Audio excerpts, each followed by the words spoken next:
Hello again, the BAMREF show is back with me, Darren Lewis, Joel Mannix, the chairman of BAMREF, and this week our guest is one of our senior county referees, Albert Forbes. Now, Albert's been a match official for 6 years now, and is in his 5th season as a senior referee. He's been appointed to cup finals in all 5 seasons, and he works as a referee tutor and a mentor. He helps officials build their confidence and their resilience. Now, we'll tell our viewers some more, Albert, but I can't read your writing. So. That's fine. Perfectly fine. Welcome to the show. Now, on the show this week, I'm going to take you through a few of our subjects here. Virgil van Dijk, that goal. The debate still continues as to whether or not it should have stood. I know that Joel's got some very strong facts on that one. Goalkeepers and time wasting. How do we solve the problem of cheating in our game? And parent behaviour on the sidelines. I've seen firsthand the conduct of some of the mums and dads who should know a lot better when they're watching their kids. But let's start with an incident in last week's Rushden and Diamonds game there. It was at Coventry Sphinx. It was abandoned on Saturday after sexist abuse was allegedly aimed at a female referee. Both non-league clubs have told us that. Now, an investigation's underway. We do have a Rushden statement, and it reads, a comment of a sexual nature was allegedly directed towards females, the female match official, towards the end of the first half. Attempts to identify the individual were unsuccessful. We are deeply concerned and disappointed that such behaviour has occurred at one of our matches. Discriminatory language or actions of any kind have absolutely no place within our community club or the wider football community. Now, what we do know is that a referee stopped the game while the person was being removed from the premises before telling the teams at half-time that she did not feel comfortable continuing. So the first question, Albert, is, did she do the right thing? I mean, absolutely, because I think as referees, we're seen as unfeeling and sometimes uncaring. But if something that's said that's completely disturbs your mentality, your mindset, then I think it's best to stop it. And I think the people who do or say things like that, they know exactly what they're trying to do. And so, yeah, once they disturb your peace, you have to stop it and get out of there. Is there a problem, though, with that, which is that once you start to do that, I don't want to continue, they've won. She needs to get as maximum support as a female referee in today's society. No one should go out to work to be abused. Nobody. Black, white, woman, anybody. I think the thing for me is the mental health of the referees. I don't care who wins or loses in that standpoint from an outside influence. And so when I'm tutoring, or as a referee tutor, I'm saying to a referee, if something happens that you don't think you can handle, then you're best to get out of the space. And so there are different reasons why somebody would want to continue. I mean, I've been in situations where I've abandoned game, perhaps for less than that. But if I'm doing a game, one of my first responsibilities... Give me an example. So, I mean, I'm doing, let's say I'm on under 14's game. Manager comes onto the field of play, irate. Tell the manager to get off my field of play. He refuses. Red card him. He's saying that he can't go because it's the under 14s and an adult needs to be there. I'm like, yeah, well, I'll keep you on there. And then his response is, but I'm going to report you.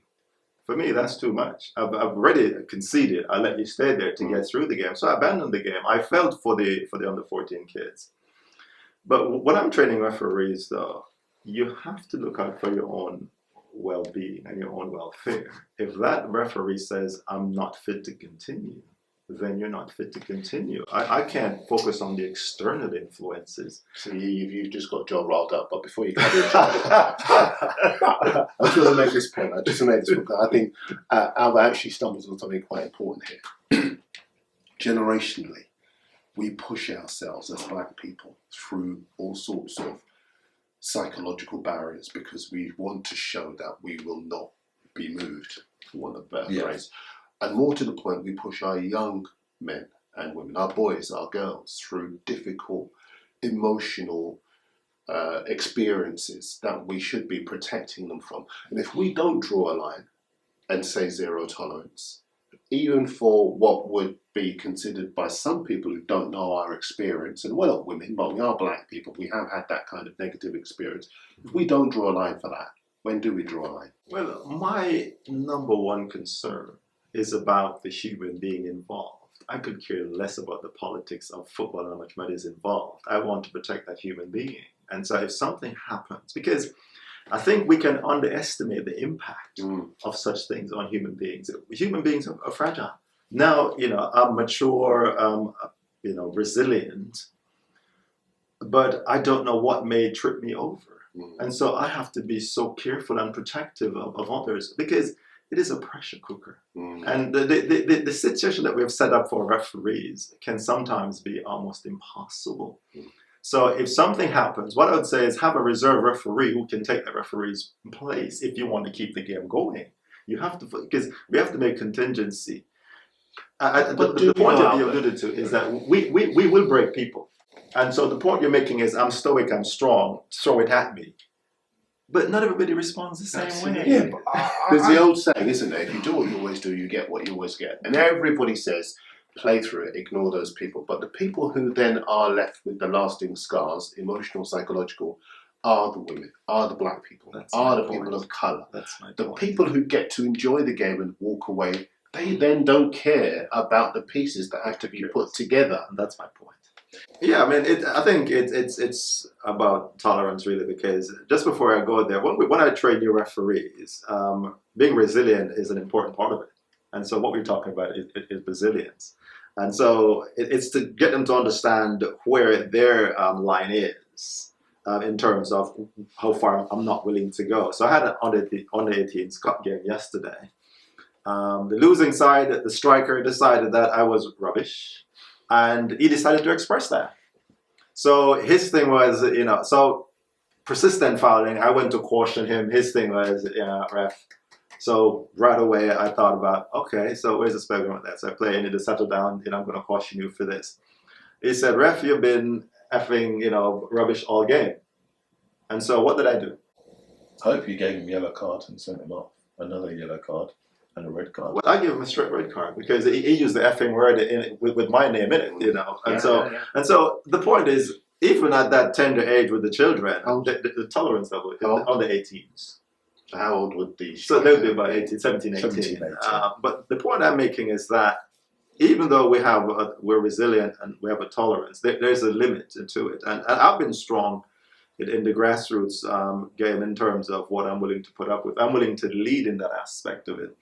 Because I think my experience has been that when I joined refereeing, I heard about individual tolerance, which is what I think Darren was talking about. Different people have different tolerances. But I've challenged that because I think people with great tolerances has allowed too much. And so at the grassroots and the refs I train, I want to lower that tolerance. The further up you go, the more resilient you have to be. But when you're starting out, I want you to know where that boundary is, because we lose tons of referees each year, don't we? Yes, absolutely. We lose tons of referees. I mean, and I suppose I feel very strongly that it's up to our generation to actually address this issue on behalf of the younger people coming behind us. And if there is a line that we can establish that participants can't cross, then it makes the female referee's job easier, the Asian referee's job easier, the black referee's job easier. But I think if we don't enforce that line, if we don't enforce zero tolerance, we get what we always get. That'd be fair. True. So let me say it now. I'm an advocate, a massive crusader for that. No, I am. And so this is the first place I'm actually saying this, because I may say it to the folks I'm tutoring, but I want to lower the tolerance, is that the kind of nonsense that we're subjected to, and simply because somebody else's tolerance is higher than mine, let's find that place so that we can have folks enjoy the beautiful game. Yes. Albert, here's a question for you. Yes. You spoke about your tolerance level. How would you, if someone said to you, how would you eradicate it, or how would you get to that point of doing that? Okay, so let's accept one thing. We cannot control what anybody else does outside of the game. We cannot. we can influence inside the game. And so it's an even level in terms of teaching our referees what to accept and what, because if you look at it and say, no, you shouldn't accept that, then you know, by and large, you shouldn't. So I accept, first things first, I cannot control anything outside of my environment. And so we train the referees to look at what's controllable. Second, it's going to be a pressure environment, so you have to be resilient. And third, if it becomes too much, we provide the support, because I can't control anything outside of the game. So it will never be eradicated. But here's what I'll say to you, though. I think the FA, for all their sins, is doing a brilliant job in trying to assist us. The sin bin, at my level, grassroots level, I think is brilliant. A player wants to be miserable in terms of dissent. They go to sit on the sideline for 8 to 10 minutes to cool off. The no captains rule. So the long ban for certain things. So the FA is trying. I think as referees, it's our time to step up. And like you're saying, though, I mean, I have to set a different standard, because I'm a black man. I'm massively resilient. I can take a lot, but I have to look out for all those who can't. So yesterday with the under-18s cup game, why didn't you put him into the sin bid? I would have. So I managed a situation before. So that's a very, very good question, because I spoke to him at least 2 other times before about dissent. So I brought the captain and have a conversation. Okay. But he felt that he could. So at some point I'm like, okay, let me stop this, you know, persistent offending. Right? But he thought he would escalate it. Now, for me as a referee, I don't put up with nonsense on my field of play. And so I gave him a straight red card, because once you use my name and the F word in it, you know, you're gone, no matter what age you are. So I think there's a lot of people watching who you're speaking their language, absolutely speaking their language, and rightly so, because I think what we have too much in refereeing, and the reason why BAMREF has that attraction, if you like, is because the boundaries are not clear enough. And there are too many people who go onto the field of play believing that they can abuse women, believing that they can abuse black officials, believing that they can abuse Asian officials. And I think until we get to that stage where we enforce those boundaries and there's a sharp intake of breath, but you mean what you say, I don't think it's going to stop. And I agree. I mean, I've refereed games. Quite ironic, actually. A few years back, I refereed a game. Game blew off for the whistle. I heard some murmurings before I came when I arrived, when I was doing my warm-up. Anyway, game's gone on. First tackle's gone in. Players, bah, bah, bah. So I called him over. I said, I'm not going to tolerate that today. I'll ref, you were crap this week. You were crap that week. Yeah, you were this, that, all the rest of it. I said, okay, no problem. So he's gone on his heels. I said, no, blow the whistle. I said, it showed him the red card. He goes, what? He goes, what's that for? I said, you're not talking to me like that. I said, he goes, yeah, but you can't send me off for that. I said, I just have. Goodbye. So anyway, they lost. Managers come out, you sport the game. So I said, okay. I said, I sport the game. He said, yeah, you sport the game. So I said, well, what did I spoil? He goes, we didn't have to send him off for that. I said, I did. I said, how about you as a manager, coach your players, instead of tactics, coach them on being respectful. Absolutely. Yeah. So you now coach them to be respectful. Don't put it at my door, because if I have you again, I'm going to do the same again and again and again. Oh, you've got it in for us. However you want to say it, however you want to do it, that's fine. Oh, we can't speak to you. No, you can't speak to me if you ain't got no manners. So they learned quite well. And when I refereed them a few weeks later, quiet, good as gold. No one said a word. Good, bad, or indifferent. And I love that, because I think what we see so often, and I've even noticed it myself in journalism, a lot of ex-referees come out and they say, in my day, you can say anything to referees and they'd say it back. But I believe that creates a culture of negativity and disrespect. Would that be fair? It might be shifts in time, because I would never encourage a referee to give it back. I think it's at the high level. The higher level you go, the more banter there is. You can have banter. Yeah, so at grassroots level, and I've measured it. It's best not to respond in a way that will trigger, because I'm not sure how the different area, but you will get attacked. And so we try. So what I say to the players, particularly grassroots, is you have to be the calmest person on the field of play, because with the professionals or the semi-professionals referee, you're out there with a team. Oftentimes they're out there all alone in a park where nobody knows us, and so it really depends on the level. But so at the grassroots level, if you're really confident, a level, senior county referee, you can banter. But see, I would never encourage it. I actually think that banter creates negative I never encourage it. Yeah, because if you are a referee that is zero tolerance, no nonsense, you're there to enforce the laws, then everyone you almost have that respect straight away. And everyone, they might say we fear the referee, but you want them.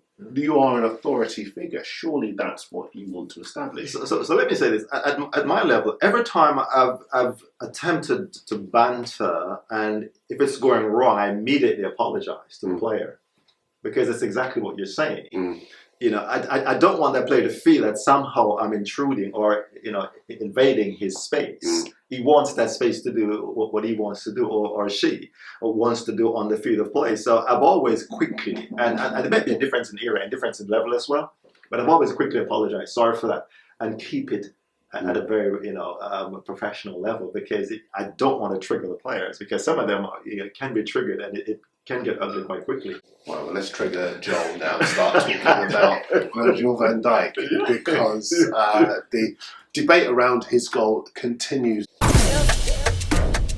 Andy Robertson is stood in front of the goalkeeper. He is facing away from the Manchester City goalkeeper. He lowers his head to duck. The ball goes in. The referee chalks off the goal, and the VAR agrees with the decision of the referee. Now, full disclosure, we have a little WhatsApp group here, and the first thing I said to the chaps was, they keep telling us they don't re-referee the game, and yet the VAR, system VAR, says, I think this, and that gives rise to a conversation that leads to the decision-making process being taken away from the field or official on the field of play, and suddenly it's all in the VAR booth. Come at me. Listen, there's not much I can say at the end of that. I thought it was a fair goal. I honestly thought it was a fair goal. From where the goalkeeper was standing, I don't think anyone blocked his side of view. The goalkeeper moved. He realised he couldn't get to it, and it's a goal. So, well, it's not a goal, but yeah, they've chalked it off. Were you surprised then that it was chalked off? When they said, right, so obviously that's the process. So every goal that goes through, VAR checks. Yeah? So VAR checks it. So VAR's thinking, hang on a minute here, we've got a problem. Is he in the line of the goal? Goalkeeper puts his hand up quite well. Quite smart to say, couldn't get to it. We've got a problem here. So goalkeeper's very, very smart. Ball's gone through, he can't get to it, it's gone in there, couldn't see.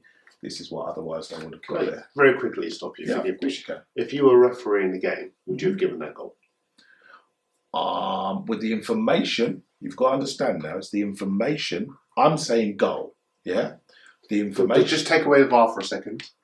If you are refereeing that game. But it's not just me, because I've got my assistant on the line that's going to say, obviously, he could be interfering here, okay? So I've now got to consider that point of view as well. From my side, from my angle, I'm saying goal. I've now got to listen to what my assistant is saying. My assistant's saying he's down in an offside position, there could be interference. Okay, it goes upstairs. Before we move on, Albert, would you have given that as a goal? So I think one of the beautiful things about refereeing is that there's always going to be disagreement, which is interesting, because I look at it completely from a referee standpoint. That's the only way I judge that. And so, presented with certain angles, and offsides is a specialist subject of mine as well. So, when the keeper dove for the ball, right, I thought he wasn't going to get there. But the fact that there was a player in that position and he physically ducked, which means that he was active, for me, he was actively involved in the play. For me, that's my interpretation of it. So the keeper wasn't getting there, but the player made a physical movement to suggest that he was in the path of that football. And so for me, that brought him actively involved. If it was to the side of him where he never had to do anything, but from my interpretation of it, for purely my experience as a referee, I'm giving that as a no-goal because because of the fact that he physically had to move for that ball to get by him. I want to move on to goalkeepers and time wasting, because how do you solve a problem when a goalkeeper holds on to the ball? It's supposed to be 8 seconds or less. They hold on to it for, in a lot of cases, much longer. And all of the zeal and the zest to actually do something about it, which came in at the start of the season, it disappears into thin air. And now the law says that if a goalkeeper holds the ball for 8 seconds or more, a corner should be awarded. And we've seen that happen once or twice in the early weeks, but a lot like everything we've seen so far, the first couple of months, everyone's at it. And then after that, it settles down into what we knew in the first place. How do we deal with that? Good question. So I don't have the evidence as to how long keepers are taking. At the grassroots level, I think the keepers are speeding up.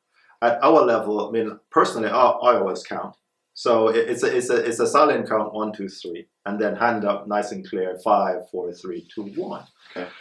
So when I observe the professional game, the referee, I believe, may be making a judgment that keeper is moving fast enough to be within the law. I don't know the answer to that.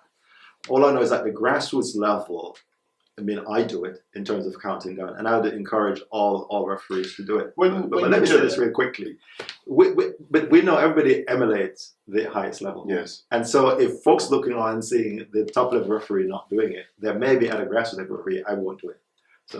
So we need to show that it's being done. Well, actually, I was going to ask, when you do it, do you actually see that the participants, the players, the goalkeepers, they're responding to the fact that we know this ref doesn't take any prisoners. He is going to actually award a corner if we don't release the ball within the 8 seconds? Generally, my experience with all the games I've done, play have speeded up because players will start counting.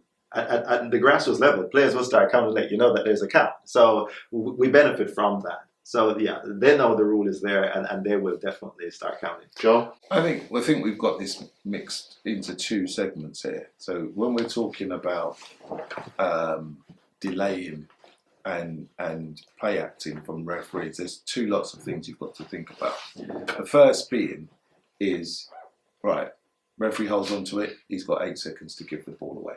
That's a given, that's law, that's it, corner. But what we're seeing in the game now is the fact that goalkeepers are going down and they're delaying the game without no injury. Or they're not even on the ball. Prime example, England were playing their last home game, Slovenia? Serbia. Okay? 22nd minute, goalkeeper's gone down. He's had nothing to do all game, but he's gone down.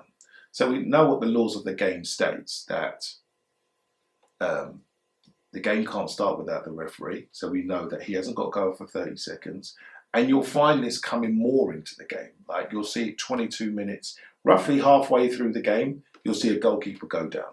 Okay, it's like a pattern of play, 25 minutes, everyone will go over to the side, take 2 minutes out of their time, let's change that for the next 25 minutes, and off they go into the game. Let me stop you for a second, because I know a lot of your colleagues are aware of this pattern developing in the game as well. Yeah. What do you guys do when it happens? But there's nothing you can do by law. Can you not do what I've seen referees do, hold the but you stop the watch. up? You stop the watch and you're still going to play that on, but there's nothing you can do by law, because law states that the goalkeeper has to be part of that. You can't just suck the goalkeeper off and say, right, you've got to go for 30 seconds and then someone's going to just kick the ball in the back of the net. It doesn't work that way. What about if you establish that actually the so-called injury wasn't that much of an injury in the first place? You can't determine that. How can you do? If the goalkeeper goes down and puts his hand up and then someone puts the ball in the back of the net, well, but can you not, and I'm more asking rather than grilling, right? Can you not, as a referee, go over to the player, in this case the goalkeeper, and say, what's the problem? it's not part of your remit. I need the trainer on. There's only limits which we can do. Just like if a player goes down, challenges, falls down, holds his head, you're expecting the referee to blow the whistle straight away. As you're expecting. I can feel Albert's eyes burning into Yeah. it. So Albert going. No, but from a refereeing perspective, I don't see that necessarily being a problem. So we have created a solution around keepers time wasting, and the game is reacting to that from a management standpoint. And as Joe rightly says, there's nothing in law at the moment for us to deal with that. For me, it's not an issue. You want to go down, you bring on the trainer. The issue with it is wasting time. No, it's not wasting time because the clock is stopped. So, every single time the keeper goes down, I'm stopping the clock. But doesn't it disrupt the momentum of the other team? It might. And that is a deliberate tactic that lots of clubs use because they might be either A, leading and trying to see the game out, or B, in a position where they're under the cosh, they don't want a pattern of play that could lead to a goal to develop. So they want to disrupt by allowing instructing goalkeeper to go down. So that's something that the game will look at, because we've created a solution and the game has reacted to it. So we then need to take another look to see, and it probably wouldn't be this season for sure, even though the I5 can act mid-season if they want to. I mean, but as a referee, is that a massive issue for you at the moment? It's not, but it's coming into the game. So it's just a case of how we're going to do it. We can see it, but how do you stop it? And there is nothing we can do. At the moment. There is nothing. At the moment. Okay. At the moment. Please follow that through. So it isn't an issue for us at the moment. Now, when IFAB looks at it and said, okay, keepers are... Does the referee make an assessment on the field of play in terms of whether that's or do we add a couple of extra seconds? Because we can penalize. Let's say the keeper goes down and we normally stop the clock. You could say, okay, let's add a couple of extra seconds for every time the keeper goes down. And so the game. If you remember, once upon a time, 2-3 years ago, the game started going 10 minutes overtime, or extra time. I love that. I have to tell you, I love. So that's what people hate it. I love it because if you're going to waste time, exaggerate. Every time he goes down, we add an extra minute or so. So there are different ways that the game can think about, because it isn't something we would have anticipated necessarily. But so every time, because the 6-second rule was always there for years and nobody decided to use it. The 8-second gives you a tool that you can use safely. Now, if keepers are bringing this new thing into the game, then the game is fluid enough to respond to it. I absolutely back the PGMO and even UEFA when they have these exorbitant amounts of time added on at the end of games, because I watched a game between Hungary and the Republic of Ireland at the weekend, and the Hungarian players were going down at the slightest touch. They were going down. They were wasting time, and at the end of the game, there'd been so much time added on that it enabled the Republic of Ireland to grab the goal. That eventually, for me, that would be the solution, really. And that's a solution. Yeah. I think that they're only hurting themselves. And I know you think there's a bit of futility around that, don't you? I'm just saying, listen, the play is the play, yeah? They're looking to disrupt a team being played, yeah? It's all tactics. How can we enforce our tactics? Let's break the play. You see it happening with teams which are very good at the ball. You'll find teams trying to break their tactics, and that's happening. But I don't see how anyone is going to get around it. How difficult has it been as a referee with the behaviour of parents? Well, it's an interesting one, because I do youth football, and funny enough, that isn't one that I've experienced a whole lot of. I've had it, but not really bad, and not often. It's where, so name drop. I do the Eastern Junior Alliance, and of course you do. You do everything. And the Eastern Junior Alliance, I would consider it one level below the academy. And so normally, as a grassroots referee, you're in a stadium on a Sunday, or a nice 3D pitch delivering a game, and oftentimes your parents there. So I've had situations where parents are close to the pitch, they're trying to get involved in my game. And I've actually stopped the game and said, listen, this is a kid's game. And what I said to them visually, in the Eastern Junior Alliance, we don't do this.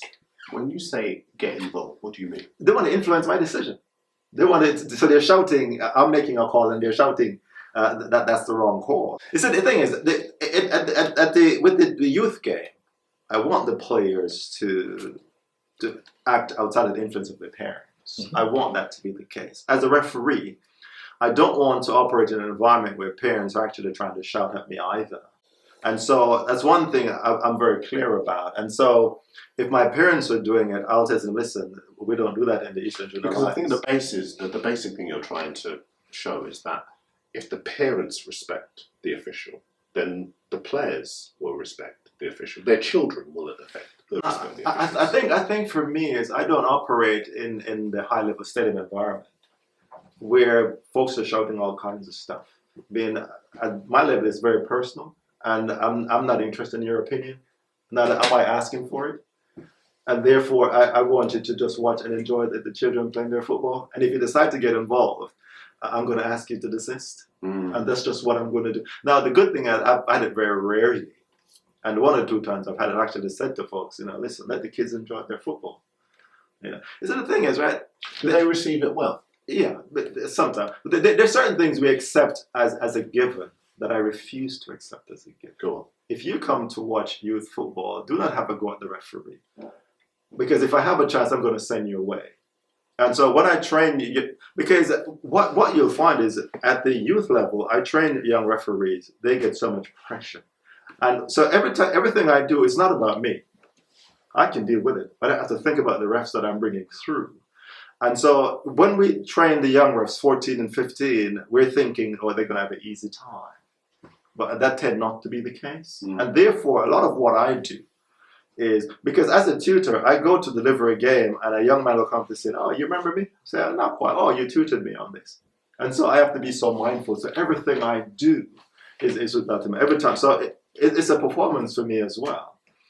But so parents getting involved on the sideline trying to pressure young referees, young or old, I'm not having it. I'm looking for the beauty within the game. And if you come and disturb my game, you better have a good reason for doing that. Yeah, absolutely. We want him back.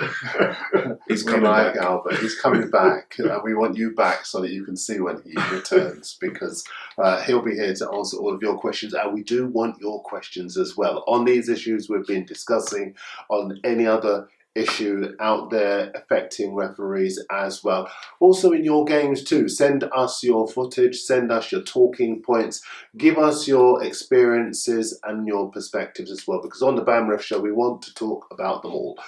Join us next week. We will have Joel here. We'll be persuading. We'll be trying to persuade Albert to come back, but we certainly want you back as well. We'll see you soon.